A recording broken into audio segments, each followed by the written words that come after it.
Hello students, आज हम करेंगे class 10th chapter 3rd exercise 3.6 question number 2। Question number first हम इसका पहली वाली वीडियो में कर चुके हैं। आज हम करेंगे क्वेश्चन नंबर 2 और आज हमारी 3rd चैप्टर कंप्लीट हो जाएगा। ये देखिए, ध्यान से देखना बच्चों, अच्छे से समझना। हमें क्या करना है, formulate the following problems as a pair of equations and hence find their solution. हमें ये जो कुछ प्रॉब्लम्स दे रखी है इनको इक्वेशन में कन्वर्ट करना है और फिर उसका सॉल्यूशन निकालना है। फर्स्ट क्वेश्चन है, Ritu can row downstream 20 kilometre in 2 hour, ठीक है, and upstream 4 kilometre in 2 our.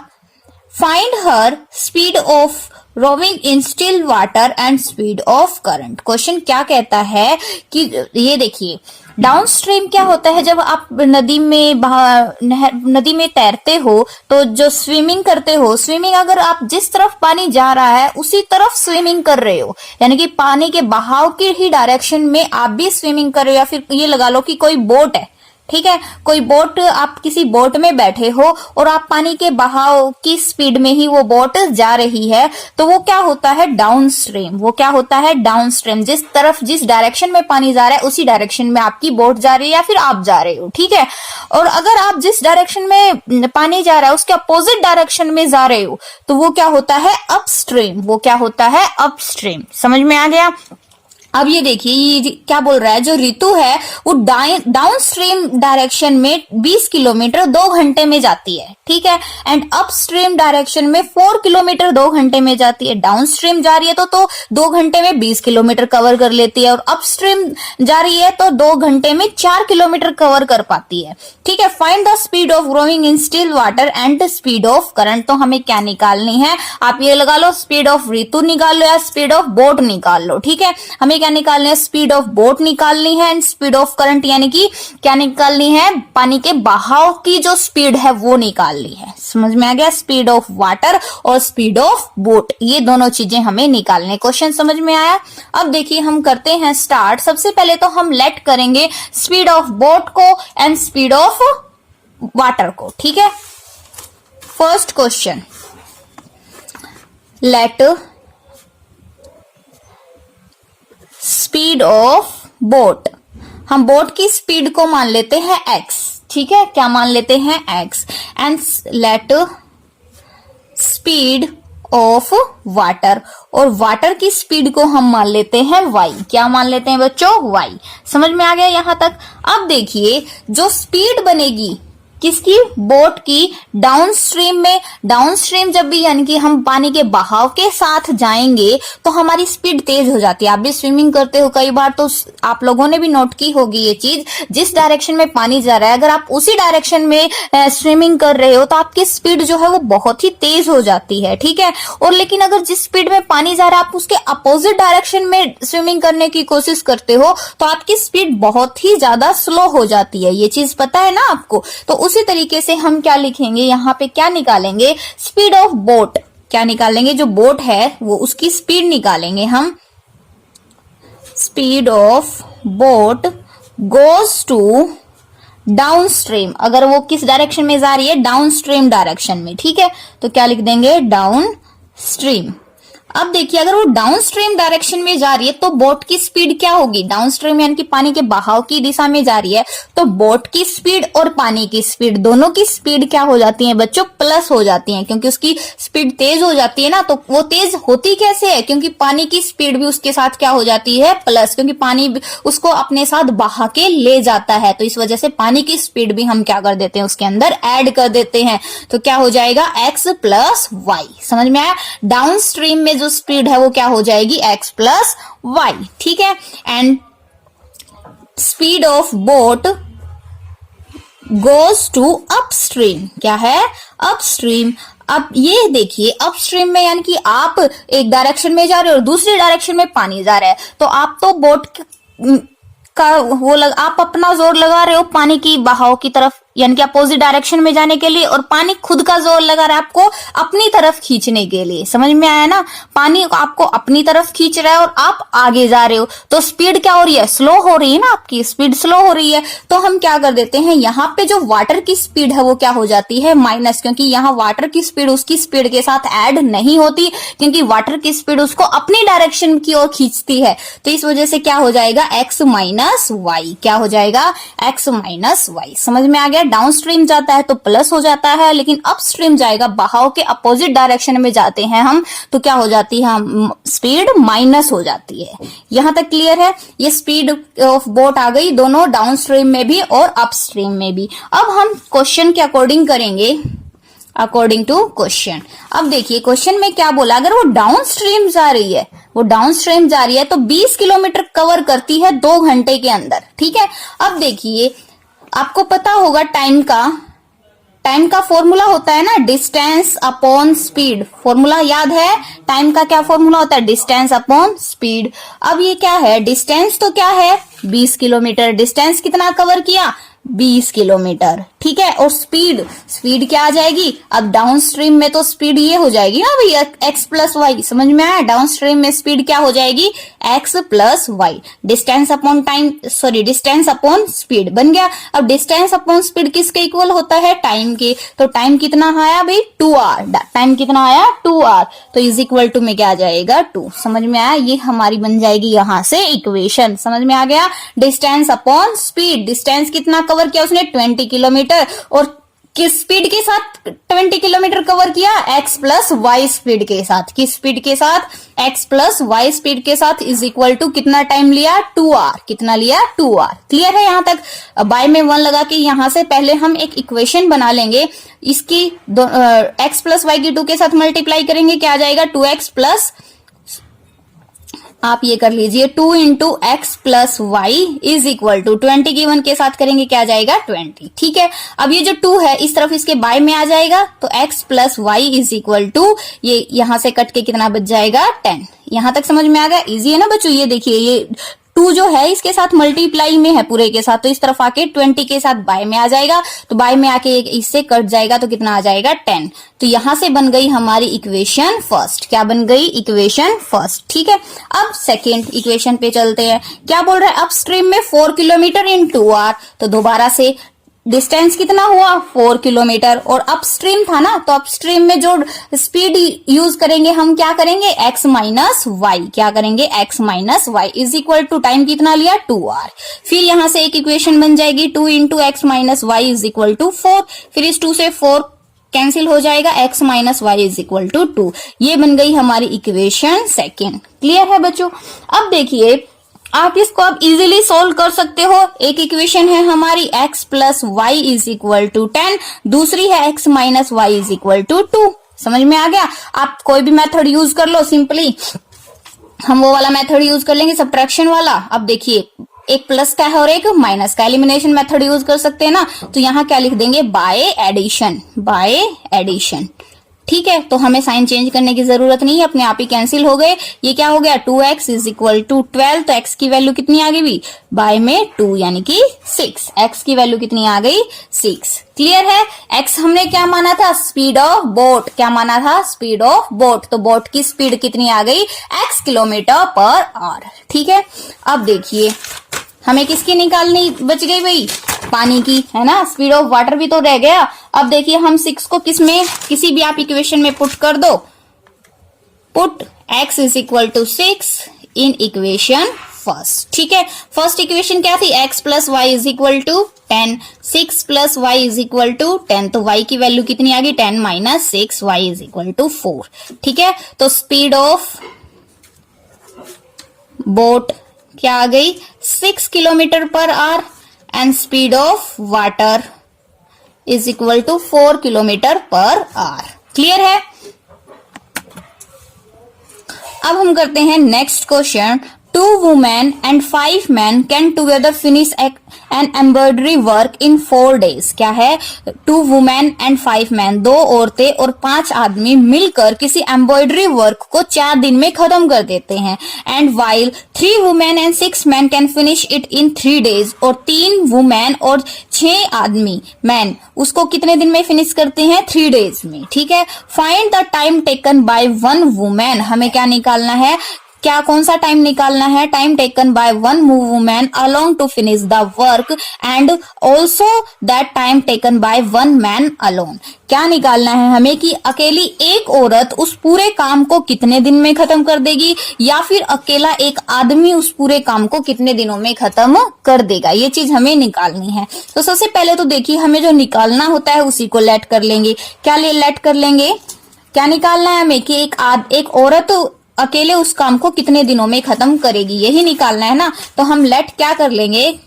Question number 2, let time taken by women, 1 women. ठीक है. Time taken by 1 women is equal to x days. क्या मान लिया हमने कि एक औरत उस पूरे काम को x दिनों में खत्म कर देगी. ठीक है. फिर हम क्या मान लेंगे? Let time taken by 1 man, और एक आदमी उस पूरे काम को y दिनों में खत्म कर देगा. समझ में आ गया भाई? हमें क्या निकाल लिया कि एक औरत तो उस पूरे काम को x दिनों में खत्म कर देगी और एक आदमी उस पूरे काम को y दिनों में खत्म कर देता है. अब देखिए ये जो टाइम एंड वर्क वाला होता है सिस्टम, इसमें थोड़ा सा आप समझने की कोशिश करिए. अगर मैं आपको बोलूं, ये देखिए, अगर मैं आपको बोलूं कि आप 10 दिनों में, आप 10 डेज में 10 पेज नोट कर देते हो. ठीक है. 10 डेज में 10 पेज नोट करते हो तो एक दिन में कितने पेज नोट कर पाओगे? ये देखिए, इसको हम क्या कर देंगे? बाय, है ना. 10 को क्या कर देंगे? बाय. 10 से 10 कट जाएगा. 1 पेज, कितने पेज नोट करोगे? 1 पेज. समझ में आया? अगर आप 10 दिनों में किसी एक काम को खत्म करते हो, काम हमेशा कितना होता है? 1 होता है. काम हमेशा पूरा यानी कि मानते हैं तो हम क्या मानते हैं? 1 मानते हैं. ठीक है. अगर हम आपको बोलें कि 10 डेज में आप एक पूरा काम खत्म कर देते हो तो एक दिन में कितना काम किया आपने? एक दिन में कितना काम? उसका 10वां हिस्सा किया तो 1/10. समझ में आया? तो एक दिन का काम कितना आ जाता है? 1/10. इसी तरीके से यहां इसने क्या बोला है कि वो 4 डेज में 2 मैन और 2 वुमेन और 5 मैन मिलके 4 दिन में उस काम को खत्म कर देते हैं. ठीक है. 4 दिन में देखो वो सारे मिलके 4 दिन में 4 डेज में एक काम कर देते हैं, यानी कि काम को खत्म कर देते हैं. तो 1 डेज में, एक दिन में कितना काम करेंगे? 1/4. समझ में आ गया? एक दिन में कितना काम करेंगे? 1/4. यानी कि 4 दिन में अगर पूरे काम को खत्म करते हैं तो एक दिन में उसका चौथा हिस्सा करेंगे, यानी कि 1/4. यहां तक समझ में आ गया? अब हम इस एक दिन के अकॉर्डिंग ही इस तरीके के क्वेश्चंस को सोल्व करते हैं. हमने यहाँ पर अभी तक क्या निकाला, लेट किया है कि एक औरत कंप्लीट काम को x दिन में पूरा करती है और एक आदमी कंप्लीट काम को y दिनों में पूरा करता है. तो हम क्या निकाल लेंगे? हम 1 day 1 woman 1 day's work, 1 woman 1 day's work, यानी कि एक औरत का एक दिन का काम निकालेंगे. ये क्वेश्चन हम सिर्फ एक दिन के ही मेथड से सोल्व करेंगे. सभी एक एक दिन का निकाल लेंगे हम. एक जो वुमेन है वो एक दिन में कितना काम करेगी? पूरे काम को अगर वो x दिनों में करती है तो एक दिन में कितना काम करेगी? 1/x. समझ में आ गया ना? एक दिन का कितना हो जाएगा? 1/x. उसी तरीके से 1 man's 1 day वर्क. अब एक आदमी अगर पूरे काम को y दिनों में खत्म कर देता है तो एक दिन में कितना काम करेगा? 1/y. ये क्या आ गया? उनका वर्क आ गया एक एक दिन का. एक दिन का एक औरत का काम 1/x और एक दिन का एक आदमी का काम 1/x. या फिर आप ये लगा लीजिए कि एक औरत की एक दिन में काम करने की जो कैपेसिटी है वो कितनी है? 1/x है, और एक आदमी की एक दिन में काम करने की कैपेसिटी कितनी है? 1/y. क्लियर है? अब देखिए हम क्वेश्चन करेंगे 2 women and 5 men can together finish an embroidery work in 4 days। 2 औरतें और 5 आदमी मिलकर उस काम को 4 दिनों में खत्म कर देते हैं। अब देखिए ये क्या है, अकॉर्डिंग टू क्वेश्चन क्या लिखेंगे, अकॉर्डिंग टू क्वेश्चन एक औरत का एक दिन का काम है 1/x, तो 2 औरतों का कितना हो जाएगा 2/x। इसको क्या कर देंगे 2 के साथ मल्टीप्लाई, ठीक है, प्लस एक आदमी का एक दिन का काम है 1/y, तो 5 आदमियों का काम कितना आ जाएगा 5/y। क्लियर है यहाँ तक। ये क्या आ गया, दोनों का एक एक दिन का काम, समझ में आया। ये 2 औरतों का एक दिन का काम है और ये 5 आदमियों का एक दिन का काम है, समझ, दोनों का एक एक दिन का काम आ गया। तो इज इक्वल टू में भी तो हम एक ही दिन का लिखेंगे ना, कि सातों ने मिलके एक दिन में कितना काम किया है ना, 5 आदमियों ने और 2 औरतों ने, सातों ने मिलके एक दिन में कितना किया। जब ये सातों मिलके पूरे काम को 4 दिन में खत्म कर रहे हैं, ये सातों पूरे काम को 4 दिनों में खत्म कर रहे हैं, तो एक दिन में कितना करेंगे 1/4। समझ में आ गया, एक दिन में कितना करेंगे 1/4। ये हो गई हमारी इक्वेशन फर्स्ट, ये क्या हो गई इक्वेशन फर्स्ट। सेम इसी तरीके से आगे की इक्वेशन को सोल्व करेंगे। अब ये क्या बोल रहा है, 3 औरतें और 6 आदमी मिलके पूरे काम को 3 दिन में खत्म कर देते हैं, है ना। 3 औरतें और 6 आदमी पूरे काम को 3 दिन में खत्म करते हैं, तो 3 औरतों का एक दिन का काम तो कितना हो जाएगा 3/x, और 6 आदमियों का एक दिन का काम 6/y, ठीक है, इज इक्वल टू 3 दिन में पूरे काम को खत्म कर रहे हैं, तो इन 9 जनों ने मिलके 6 आदमियों और 3 औरतों ने मिलके एक दिन में कितना काम किया होगा 1/3। समझ में आ गया, एक दिन में कितना काम किया होगा 1/3। ये हो गई हमारी इक्वेशन सेकंड। क्लियर है, ये क्या हो गई इक्वेशन सेकंड। अब आप इसको किस मेथड से सोल्व कर सकते हो, जैसे कि हमने फर्स्ट क्वेश्चन किया था ना, सेम वैसे ही रिड्यूसिंग मेथड से। यहाँ देखिए, यहाँ भी 1/y, यहाँ भी 1/x, 1/x, 1/y, 1/y, तो हम क्या कर लेंगे, लेट 1/x को हम a मान लेंगे एंड लेट 1/y को हम b मान लेंगे। क्लियर है यहाँ तक। अब तो इक्वेशन बन जाएगी इजी। यहाँ क्या आ जाएगा 2a plus 5b is equal to 1/4 and 3a plus 6b is equal to 1/3। Clear है। अब इसको इक्वेशन को आप सोल्व कर सकते हो। यहाँ पहले 4 से एलसीएम लेके और इक्वेशन को थोड़ा सा सोल्व कर लो, जैसे कि फर्स्ट क्वेश्चन किया था, सेम उसी तरीके से अब आपको ये सोल्व करना है। और अगर फिर भी नहीं निकलता है तो आप कमेंट बॉक्स में कमेंट कर देना, लेकिन अब आगे आपको अपने आप ही सोल्व करना चाहिए। ठीक है, यहां तक ये समझ में आ गया। इस चीज को पहले अच्छे से ध्यान से समझना, फिर आगे करना। अब हम करते हैं next question. Next question, Ruhi travels 300 kilometre to her home partly by train and partly by bus. ये क्या बोल रही है कि जो रूही है उसके घर जाती है कितने किलोमीटर 300 किलोमीटर। कितने किलोमीटर 300 किलोमीटर। वो आधा यानी कि कुछ हिस्सा मान लो ट्रेन से जा रही है और कुछ हिस्सा बस के द्वारा जा रही है। ठीक है, C takes 4 hour if he travels 60 kilometres by train and remaining by bus. ये क्या बोल रहा है कि अगर वो 60 किलोमीटर तो ट्रेन से जाए और बाकी के रास्ता बस से कवर करे तो 4 घंटे में पहुंच जाएगी। ठीक है, if she travelled 100 kilometre by train, और अगर 100 किलोमीटर ट्रेन से जाए और बाकी का बस के साथ जाए तो वो 10 मिनट लॉन्गर यानी कि 10 मिनट ज्यादा टाइम लेगी अपने घर पहुंचने में। पहले क्या लेती थी 4 घंटे, तो अब क्या लेगी 4 घंटे 10 मिनट।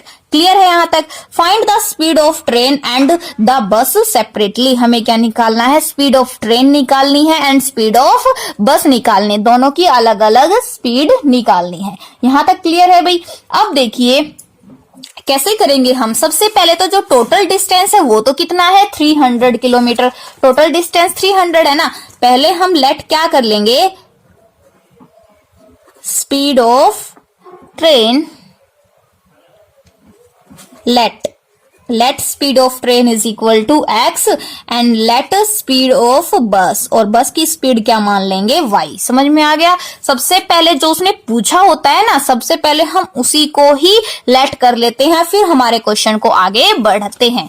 अब देखिए हमने क्या लेट कर लिया, speed of train x and speed of बस y। उसने क्या बोला कि जो टोटल डिस्टेंस है, सबसे पहले ये लिख लो, total distance is equal to 300 kilometre. कितना है? 300 किलोमीटर। आगे उसने फर्स्ट, अब अकॉर्डिंग टू क्वेश्चन हम इक्वेशन बनाएंगे। अकॉर्डिंग टू क्वेश्चन क्या है? सबसे पहले ये देखिए, 60 किलोमीटर किससे जा रही है? ट्रेन से, और बाकी का बस से। 60 किलोमीटर किससे जा रही है? ट्रेन से, और बाकी का बस से। तो क्या निकाल लेंगे? डिस्टेंस कवर बाय बस। तो वो बस से सबसे पहले कितना डिस्टेंस कवर करेगी?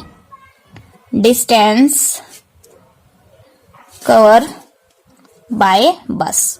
अब टोटल तो है 300 में से 60 किलोमीटर वो ट्रेन के द्वारा चली गई। समझ में आया? टोटल तो है 300 में से 60 किलोमीटर वो ट्रेन के द्वारा चली गई, तो बस से कितना आ जाएगी? माइनस कर देंगे। समझ में आया ना? बस से कितना आ जाएगी? 240 किलोमीटर। कितना कवर करेगी? 240 किलोमीटर। यहां तक समझ में आ गया? अब इसकी हेल्प से हम निकालेंगे क्या है। अब उसने जो ये दे रखा है 4 आवर क्या है? हमारा टाइम है ना। 4 आवर हमारा क्या है? टाइम है। तो इस टाइम के अकॉर्डिंग ही हम क्वेश्चन करेंगे। टाइम का हमारे पास फॉर्मूला होता है डिस्टेंस अपॉन स्पीड, यही होता है। अब देखिए डिस्टेंस कितना? 60 किलोमीटर। 60 किलोमीटर। अब 60 किलोमीटर किसके द्वारा किया था? ट्रेन के साथ, है ना। 60 किलोमीटर बाय ट्रेन। तो स्पीड भी किसकी लेंगे? ट्रेन की। ट्रेन की स्पीड कितनी थी? x। समझ में आ गया? यानी कि 60 किलोमीटर उसने x स्पीड से कवर किया। क्लियर है? प्लस 240 किलोमीटर उसने किससे कवर किया? बस से। और बस की स्पीड क्या थी? y। बस की स्पीड क्या थी? y। तो टोटल टाइम कितना लिया? 4 आवर। और टाइम कितना लिया? 4 आवर। यहां तक समझ में आ गया? ये क्या है भाई? Distance upon speed plus distance upon speed. ये टाइम आ गया हमारा ट्रेन का, और ये टाइम आ गया हमारा बस का, और दोनों के टाइम को प्लस कर दिया तो ये आ गया हमारा टोटल टाइम। यहां तक क्लियर है? ये बन गई हमारी इक्वेशन फर्स्ट। ये क्या बन गई? Equation first. अब नेक्स्ट इक्वेशन देखिए क्या है। C travelled 100 kilometre by train and remaining by bus. दोबारा से निकालेंगे डिस्टेंस कवर बाय बस। अब बस से कितना कवर करेगी? 300 टोटल है, उसमें से 100 ट्रेन के द्वारा कवर कर लिया, तो कितना बच गया? 200 किलोमीटर। 200 किलोमीटर। फिर हम अकॉर्डिंग टू क्वेश्चन लगाएंगे क्या है? पहले 100 किलोमीटर किसके द्वारा? ट्रेन के द्वारा। समझ में आ गया अभी? फिर 200 किलोमीटर किसके द्वारा? बस के द्वारा। और टोटल टाइम कितना लिया? ये देखिए, सी टेक्स 10 मिनट लॉन्गर। 10 मिनट ज्यादा। तो इसका मतलब क्या हो गया भाई? ये देखिए 4 घंटे तो उसने लिए ही, है ना। 4 घंटे तो उसने लिए ही, लेकिन 10 मिनट ज्यादा ली। अब 10 मिनट, लेकिन ये देखिए ये क्या है? आवर में है, और ये क्या है? मिनट में। तो इसको मिनट में कन्वर्ट करेंगे तो बाय में क्या लग जाएगा? 60। अब ये क्या इसको आवर में कन्वर्ट करेंगे तो बाय में क्या लग जाएगा? 60। तो ये क्या बन गया? 10/60। तो कितना टाइम ज्यादा लिया उसने? 10/60 आवर। तो पहले 4 घंटे थे ही, और अब इतने और ले लिए, तो इन दोनों को हमने क्या कर दिया? ऐड कर दिया। 0 से 0 कैंसिल हो गई। ठीक है? तो ये बन गई हमारी सेकेंड इक्वेशन। सेकेंड इक्वेशन क्या बन जाएगी? 100/x plus 200/y is equal to, यहां से तो 6 एलसीएम आ जाएगा ना। यहां से आप कर सकते हो ना बच्चों इसको। 6 एलसीएम आ जाएगा। ये कितना आ जाएगा? 24 + 1, तो कितना आ जाएगा? 25/6। ये हो गई इक्वेशन सेकंड। ये क्या हो गई? Equation second. क्लियर है? अब ये दोनों इक्वेशन बन गई। सेम उसी तरीके से जैसे कि हमने फर्स्ट पार्ट किया था, 1/x को a मान लेंगे और 1/y को b मान लेंगे, और इसको आगे हम सॉल्व कर लेंगे। इजी है? इन दोनों इक्वेशंस की हेल्प से कर सकते हो ना। क्वेश्चन समझ में आया अच्छे से? सबसे पहले आप 2 बार क्वेश्चन को पढ़ा करो, फिर आगे उसको सोल्व किया करो, आपका क्वेश्चन इजीली निकल जाएंगे। ठीक है?